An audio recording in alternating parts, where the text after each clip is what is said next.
Okay, then. Well, here I am today. I'm Jacob Goldman. Age is now 22 years old as of less than an hour ago. And this is me. Um, the whole reason why I'm kind of doing this is I want to kind of get things out there. I want to get some stuff off my chest. Not that I'm dying or anything. I hope not. But anything can happen nowadays. Um, that right now the world is such a place where it's like you're taking a flight after you've just consumed 24 hours worth of crashes and whatnot videos. And that's basically what I did last night. So I, yeah, I'm thinking a lot about stuff. A lot of things can happen. And I want to just get some stuff off my chest. Um, so yeah, I'm gonna just kind of go through my life. What is in my mind right now?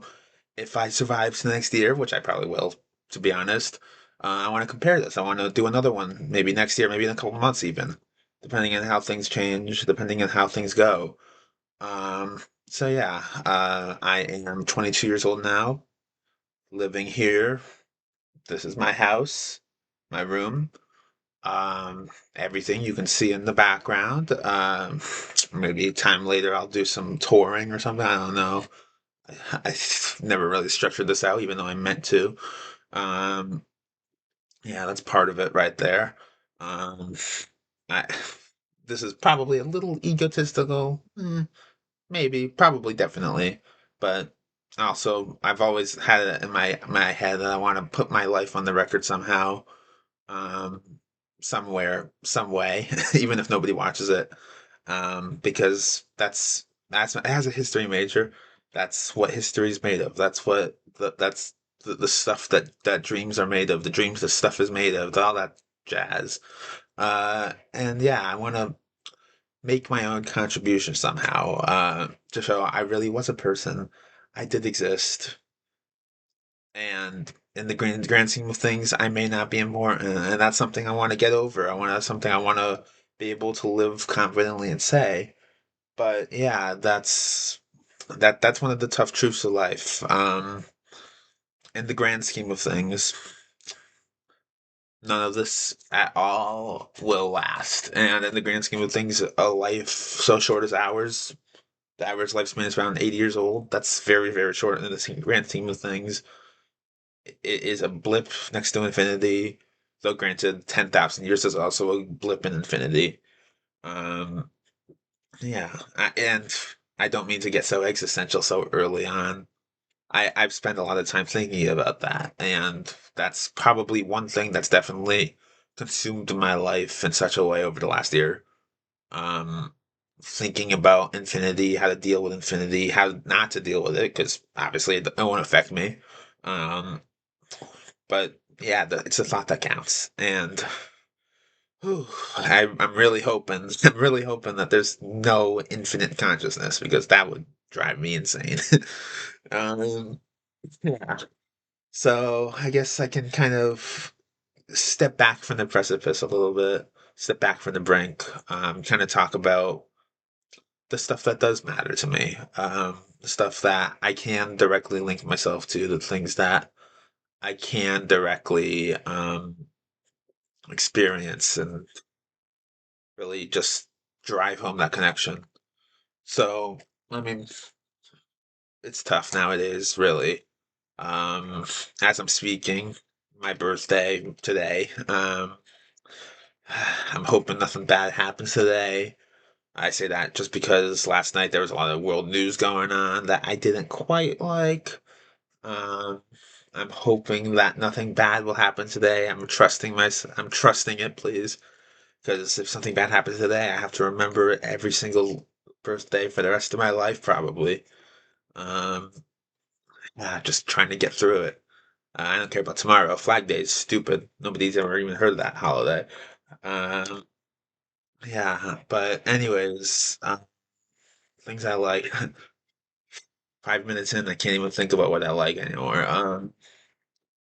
Well, talking, obviously. That's what this whole video is gonna be about. Talking. I love to talk. I don't know what about. It's random stuff usually. Um, my mom and dad always tell me that people love talking about themselves. I think that's a good example right there. And I try to be humble. God, I try to be humble. um, one thing I've kind of thought about over the last year is that essentially that I'm really this sounds ego driven. It sounds egotistical, but I feel like I'm a very humble person. And I feel that in my soul. I feel that I only ever care about what other people think, and in the and I only ever really care about other people. And I think that's something that exists down deep into my soul, such that I've kind of had to push it out in some other way to the opposite way, I guess. You have to take care of yourself in order to take care of other people. And I've tried to teach myself that. I've tried to force myself that to do that. Um, and I think sometimes I've gone too far the other way. I won't lie. I think sometimes I have unironically thought too much about myself, unironically done too little to help other people, to think about other people. Um, right now, I think sometimes it's taken over myself. I've over the last couple of weeks, I've been far lazier than I've ever wanted to admit, and just because I don't quite know how to apply myself right as I used to. I just graduated. I don't. I'm an adult now. Part of the things that we all have to learn as adults is how to apply ourselves and outside of the structured environment that. I mean, let's face it, I've thrived extremely well in such a structured environment over the last however many years I was in school. Um, don't mind that. That's my phone. I don't know who the hell's calling me right now. Anyway, yeah. So I guess school. That's something I'm gonna miss for a while. I never really thought about it. How much I love school. And like yeah, so some parts are worse than others, of course. High school wasn't High School Musical, sure, but it wasn't necessarily like my depression era or anything like that. I still, I think I still had fun. It was different. I went to a different school. It was odd. A lot of people there already knew each other. I didn't, but I mean, I've kind of blocked it out of my mind, and so to speak. College was much more interesting for me, definitely. Same, similar there. Different school, but this time not everybody knew each other already. It was a brand new turf, brand new way to reinvent myself in an environment where I did not ever see anybody who I had ever seen before, and that is something that's really fun, really cool. You get to just as you've already discovered yourself as you enter college, you're already an adult, and then you get to apply that for the first time in a semi-structured environment. And I really liked that. I think I adapted very well to that. Yeah, I'm missing everybody right now, honestly. I know I'm going to be able to see some of them again. I'm happy about that. I'm really happy about that. And I'm hoping I'll see all of them again. But even so, yeah, it's sad to be gone. Just I, as a sophomore, I dedicated my. I think that was the first time I really dedicated myself to other people. Really, I remember specifically we were on the birthright trip to Israel. We were hanging out at this little bar. It was called the Rosa Parks Bar. Yeah, yeah, yeah, that Rosa Parks. They have a bar all about her in Tel Aviv for some weird reason. And we were hanging out. I got a drink with some friends who were already active in Hillel, in the Jewish club. She was like, "Hey, I've never really seen you around," and I was like, "Huh, funny. I've seen you around a ton."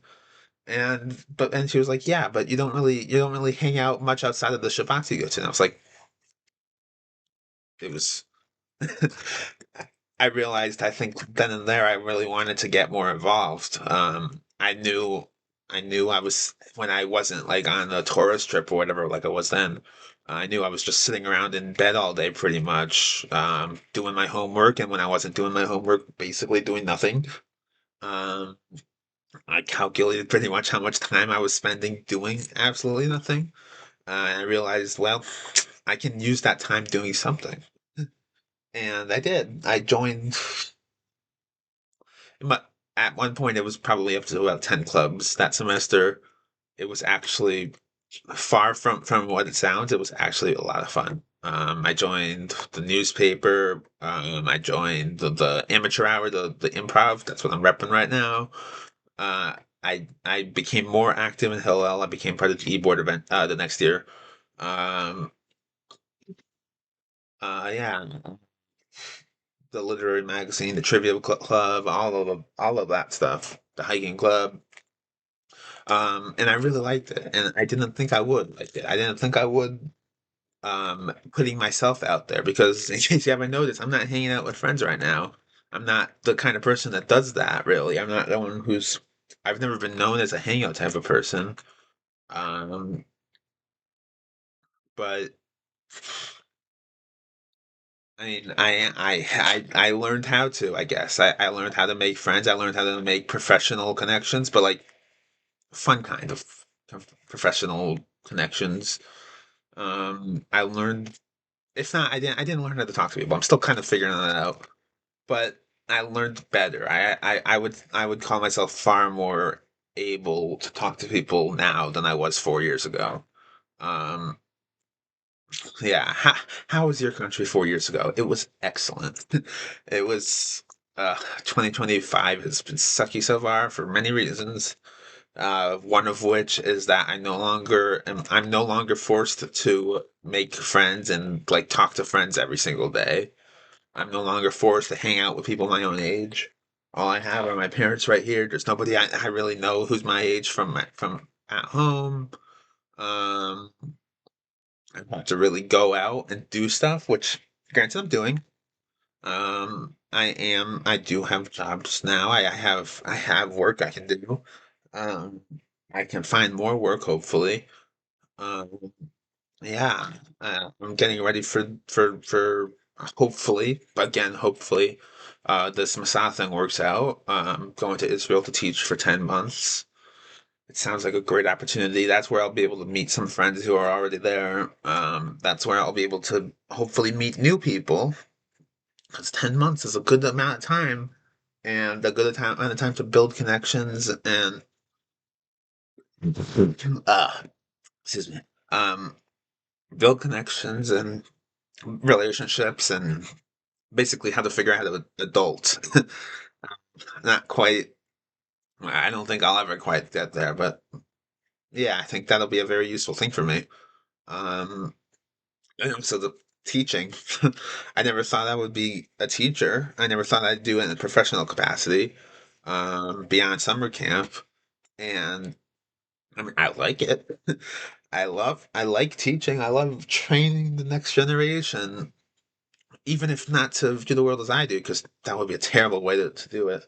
But training them to think discerningly, be conscious, be helpful, be all the things that I do value, and I think that's the important part to not necessarily train somebody to when you're parenting, when you're teaching, not necessarily training somebody to be exactly like you, but training them to value what you value, because hopefully that's you value the same things as everybody else in the world. Excuse me. Yeah, and I mean, some of those things are kind of obvious, value life, value sanctity. One thing that not everybody shares is valuing independence, that's for sure.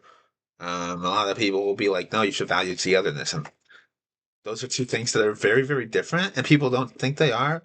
And that's something that I think is one of the kind of struggles with the world, actually, because I have often thought about like the differences between those two kind of things. Where should you be united or should you be independent? And both are words that are positive, and both both are words are positive in connotation. Excuse me. But yeah. Um, just thinking about how I was. uh, Man, I kind of run out of things to talk about.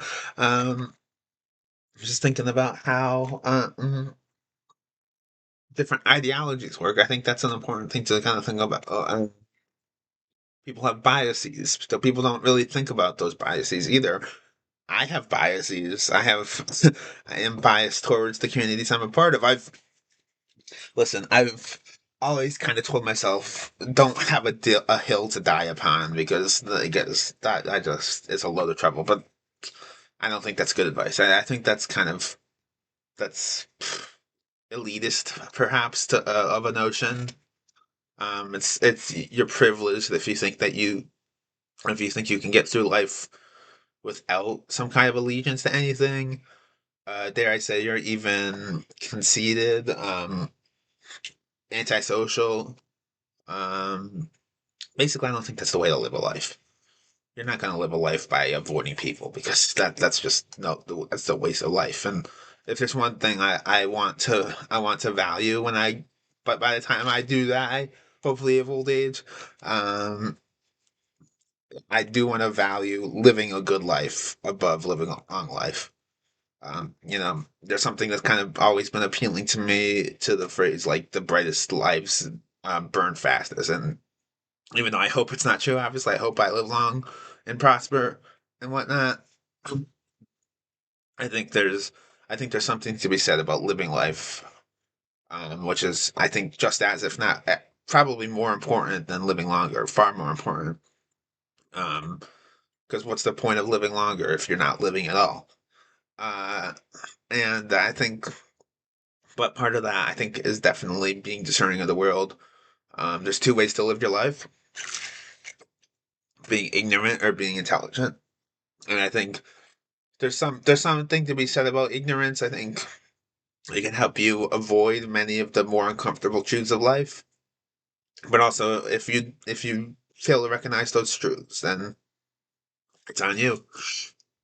I don't know what's wrong with me. I can't. I think I'm talking too much. Um. Well. Um. Yeah. I mean, I when I was a kid, I think I was more conscious of a lot of things than other people my age were. I think there's something to be said about how my parents are older. I grew up a lot about older communities. I kind of learned a little bit more of life advice that way. I remember thinking distinctly when I was a kid, there's three paths I can go down in life, and one of those is to be a moral person. One of those is to be an intelligent person. One of those is to be a strong person, like physically. Um, and I figure, I think I figured out that every person is a little combination of one of those three things. Every person's a little bit moral, a little bit ethical. A little bit moral, a little bit intelligent, a little bit strong. And I think at the time, I kind of wanted to go for intelligence first. I figured that, hence all the books back there. I figured that, if I was smarter, I'd be able to figure out how best to be stronger and how best to be ethical, um, how best to really control my own life. And my life motto is self recognition is the mother of self invention. The best way to evolve is to recognize. And I think that's kind of obvious. I think it's something that everybody really knows. Um, I don't think I'm breaking any new ground here. But I do think that it's very, very important to be able to say, this is who I am. These are my problems. I have many problems. I don't think anybody doesn't have any problems. I don't think anybody doesn't have many problems. But it's important to try to work past them. I think it's important to try to strive to be the best person that you can be. And more importantly, to recognize what is not. Um, um, Everything's coming out. Um, yeah. I mean, I think nowadays, if I had my choice to try again, I'd try to be ethical. Definitely. I've never really responded too well to physical strength. I've never been a boy, I guess. I've never been anybody who's valued muscles.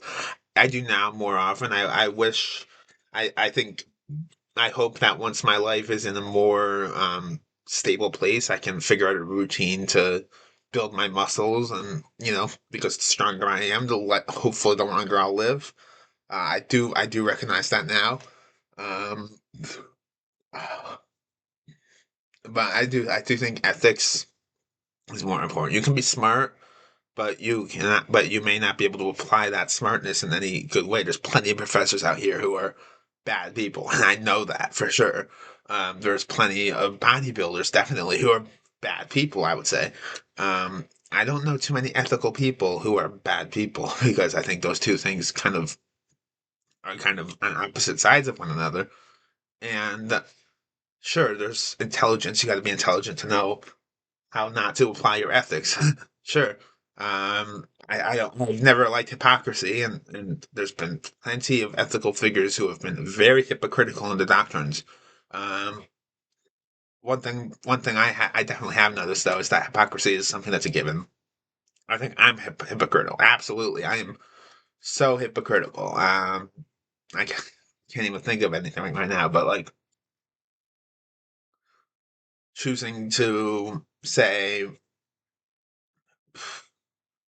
choosing to be intelligent but not knowing how to spend my time, for example. And I think it's the flaws in ourselves that kind of build the humanity. I think humanity itself is a flawed creation. I think humanity is something that can never work quite perfectly. Hence this video. It's been a long ramble. But I don't even think I'd want to change it anyways. This is the best talking I've done in a while, and I've just coughed my way through half of it. Um, yeah. I just I know I value imperfection more than I value perfection because perfection is just so unhuman. It's so outside of the norm. It's so outside of what I want to see in myself. I think I can only value a universe where nothing quite works right. And and that's part of like religiously how I've kind of doubted the view of God. I've doubted many things, honestly. Because I don't really buy the idea that there is perfection. Even so, I don't think it's something to strive for necessarily. I'm kind of hoping that there's some kind of imperfection in the world that comes afterwards, because how else to continue? How else to continue? I mean,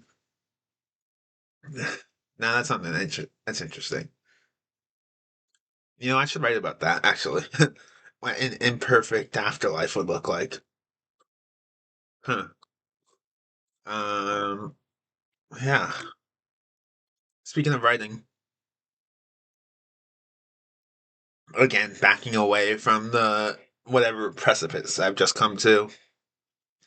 Currently trying to write my novel, American Housing Solutions. It's about this little girl named Mona who runs away from her father's house into this little magical world that is the woods of the American Northwest. Now, I've never been to the Northwest. I imagine it as being something like the Northeast. Because that's where I'm growing up and stuff like that. I've gone hiking a million times around here, and I can have to imagine something like that. But I mean, oh, my dad's home. Okay. Well, I'm gonna have to wrap this up soon. But I mean, I can only imagine what this place, what my world looks like, and I think that kind of adds to the magic. Imagine magic. Um, and I think that's gonna help it. But I do want to spend some time on this. I do want to spend some time thinking about how I can best apply myself and how I can best apply everything I've learned about writing, everything I can learn about writing this novel to future novels. And more importantly, I want to get to work on it. I've been meaning to work on it for so long. I've kind of run out of ideas recently, but I need to figure out something new. And that's how I'm going to spend as many weeks as I can this summer writing and outlining the next couple chapters to come, because those are going to be the most important thing right now. Um, yeah. Oh. Well, it's a science fiction novel. I think that's something I can go on because science fiction's been a very, very important genre for me. just figuring out how the world works through art. I think I don't think that one piece of art has all the answers because they're all made by humans. But I do think the combination of art can derive some answer to the human experience through the human experience. And I think sci-fi is one very great avenue for that. You can tell some of these stories set in the future, telling of the drawing from the past, deriving meaning to the present. And I think that's something that I really, really appreciate. And I think all sci-fi stories share that. People will try to tell you that sci-fi doesn't have a meaning. Some sci-fi doesn't have a meaning. They're wrong. Everything has a meaning. Everything has a message.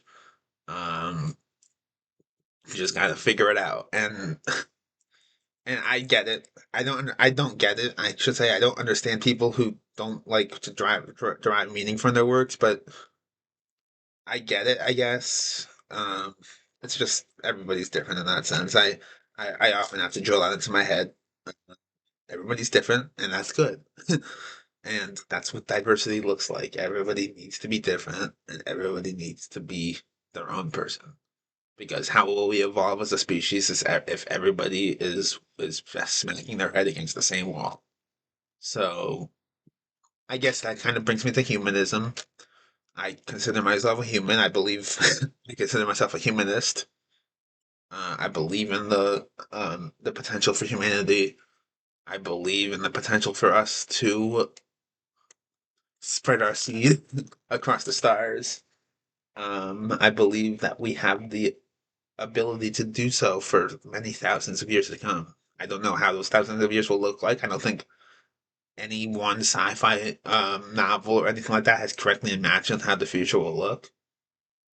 But I do believe it's possible. I do believe that it is certainly very likely. But we just got to be able to live it. Um, and I don't know how that future is going to look like. I don't know who's going to live in it. I don't know what technologies will be new or what resets are going to happen. Hopefully not. But I believe that we have the potential. We'll either kill the world or we'll die trying. We'll die trying, or we'll survive. And I hope we survive. I think we can survive. My goal as a human is to see see the way that humanity can survive for the longest way possible. Um, and I think that's my goal personally. I think just it shouldn't be everybody's goal. There's plenty of people who think that the human race should end right now for environmental reasons, for other reasons. I understand that. I get that. I don't believe that. um, I I have to believe that we are that we have to that you have to believe in some kind of superiority. And I believe that humans themselves are superior. I don't think that should be a definite truth. I don't think that should have any cause for alien racism if it ever comes to that. But I mean, as things stand right now, in a world where no aliens yet exist, or are known to exist, I should say, I believe in the superiority of humans, and that's my. I think that's my right. I hope. I hope that there's nothing wrong with that. But I also don't feel like I should have to validate myself to other people. Man. Um, yeah. Oh,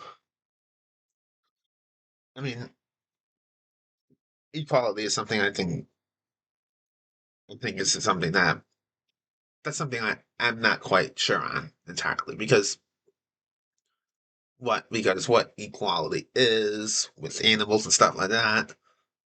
I believe that we all have the right to life. I've often told my kids when they're about to snap at an ant, how would you feel if some big monster suddenly squashed on you? I don't believe that death is a gift that should be granted to anybody, no matter how small.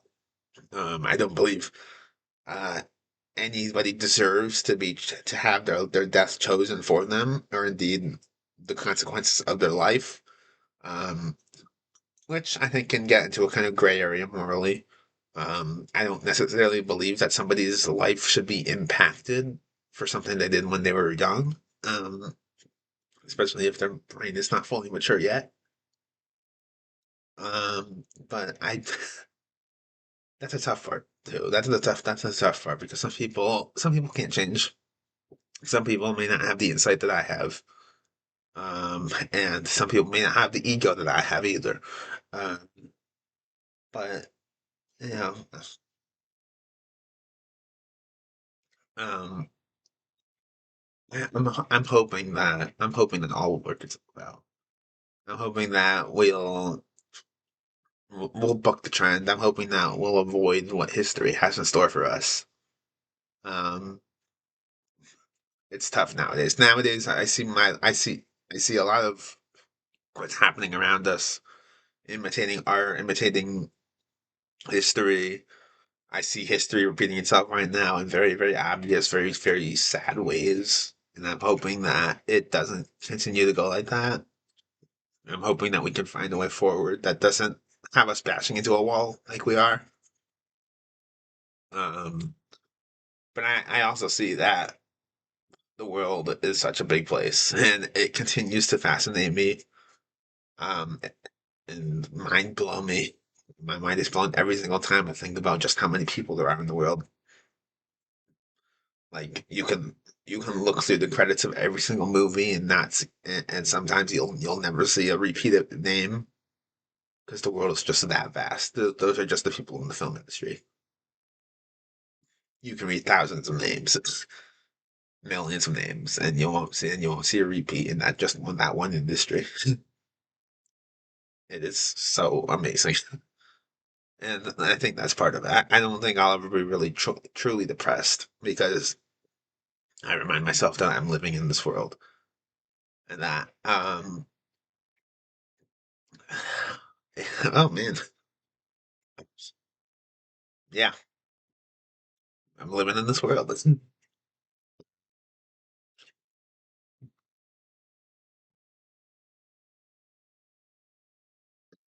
Aliens happens. Aliens happens. Sometimes people get sad about it, but you should never. Oh boy, never get too. Oh boy, never get sad about it because there's so much that this world can offer. Just open your eyes, take in the sights and sounds. I still don't understand much about this world, and I'm hoping that never changes because there's so much to explore, so much to discover, so much to learn about, so much to be curious about. Always ask questions, and I don't know. I don't know how to end this. Just keep on living. Keep on living. Um, I'm definitely gonna come up with a plan for the news next year. Whenever we do this, because I feel like I am missing a lot of things right now. But this is where the natural end to the conversation is. This is the natural end to my thoughts, I think.